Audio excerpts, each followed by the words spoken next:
Hello and welcome to this video lecture for the University of Connecticut's online course, Classics and Ancient Mediterranean Studies 1103, Classical Mythology. I'm Roger Travis, Associate Professor of Classics at the University of Connecticut, and whether you're enrolled in this course or not, I hope you enjoy the lecture and learn something about new ways of looking at classics and at myth. Thanks for watching. So now we get to talk about the myths that you probably thought were going to be our main subject when you decided to take a course in classical mythology.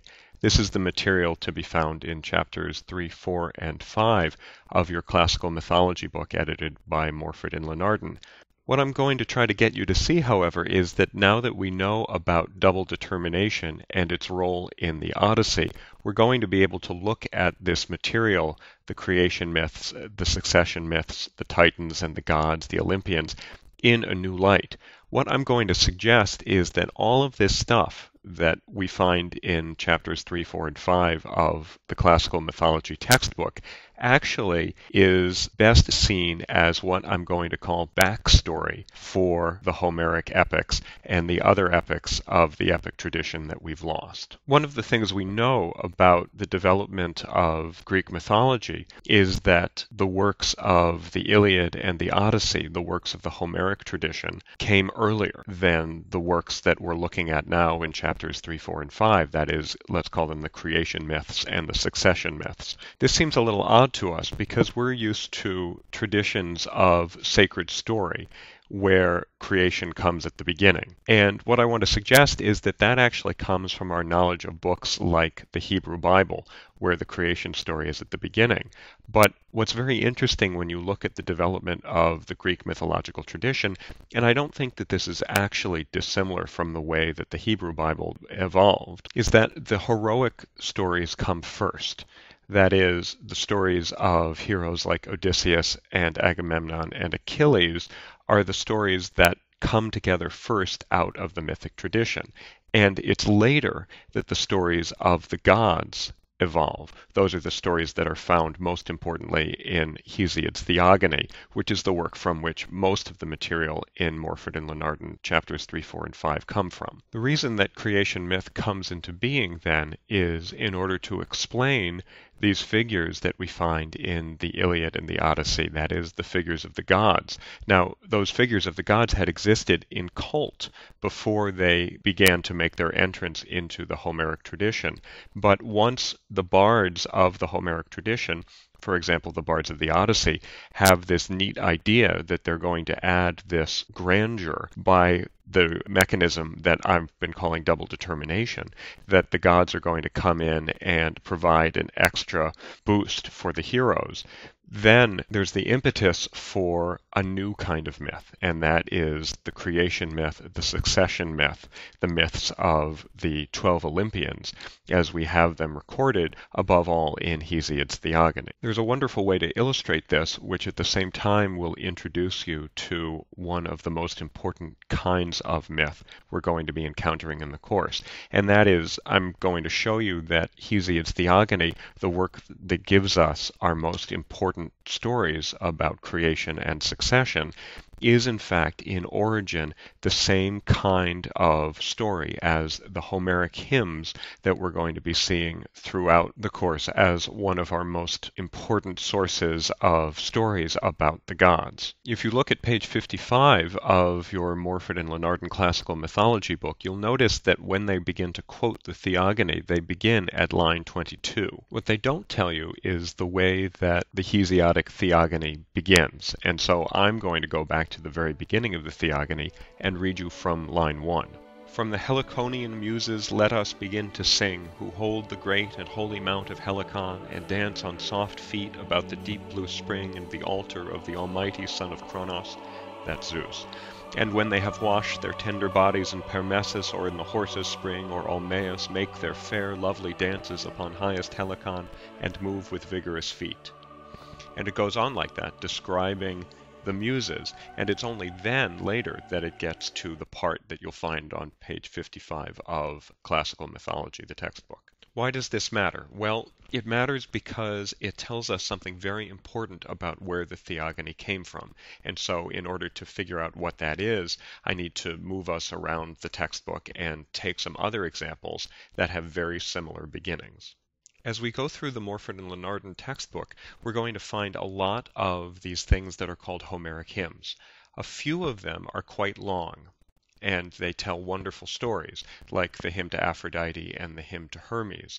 But there are many, many more of them that are quite short, and a very good example is the one on page 159.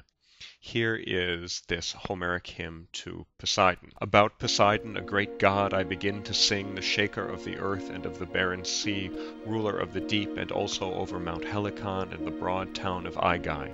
A double honor the gods have allotted to you, O earth-shaker, to be both a tamer of horses and a savior of ships.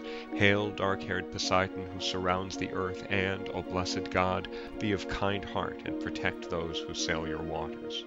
This is the most basic kind of Homeric hymn, and you'll see this type of Homeric hymn over and over and over again. It begins with an invocation of the god, and it ends very often with a farewell to the god, like Hail, dark-haired Poseidon, and then very frequently it also says, and I will remember you in another song too. If you look for a moment at page 182, for example, you'll find at the end of this short hymn to Aphrodite, Hail, sweet and winning goddess, with your seductive glance, grant that I may win victory in the contest and make my song fitting. Yet I shall remember you and another song too. What we can tell about these hymns, which often begin with, let us begin to sing from the Heliconian muses, let us begin to sing from Poseidon, and end with, I will remember you in another song too, is that these hymns were originally short preludes to heroic epic. It was only later that the bards seized on the idea of these short preludes as a way of making a new kind of mythological poetry. They realized that by taking the form of these preludes and blowing it up, making it larger, they could tell a new kind of wonderful, interesting story about the gods. And that's how the Hesiodic Theogony began. It began as a hymn to the muses, and it was only as it developed, as the bards sang it over and over again, that it became a huge story of creation myth. And what created the demand for this creation myth? Well, the only thing that could have created the demand was the use of double determination in Homeric epic. These are the epics, the individual books of the Odyssey and the Iliad as they were originally sung, that had in them the gods as narrative figures. These gods who had just been cult figures before, who had received worship in the everyday lives of the audiences of the original epics, well, now they wanted to know, that is, the audience wanted to know what these gods were like, what their backstory was. And so, in that way, a market, if you will, for a new kind of mythic poetry came into being, and that market was satisfied by the longer Homeric hymns that we're going to read as the course goes on, and by, perhaps more than anything else, the Hesiodic Theogony. And so this is probably also the best moment to talk about who Hesiod and Homer were. And it's the time to tell you that our best evidence indicates that both Hesiod and Homer were traditions and not individual people, although later Greeks remembered them as having been individual people, remembered them even as having been writers. And we know for a fact that they can't have been writers because our comparative evidence, the evidence we've been studying since the 1940s, tells us pretty conclusively that the way that the Iliad and the Odyssey and the Theogony and the Works and Days came together was in the form of oral improvisatory recomposition.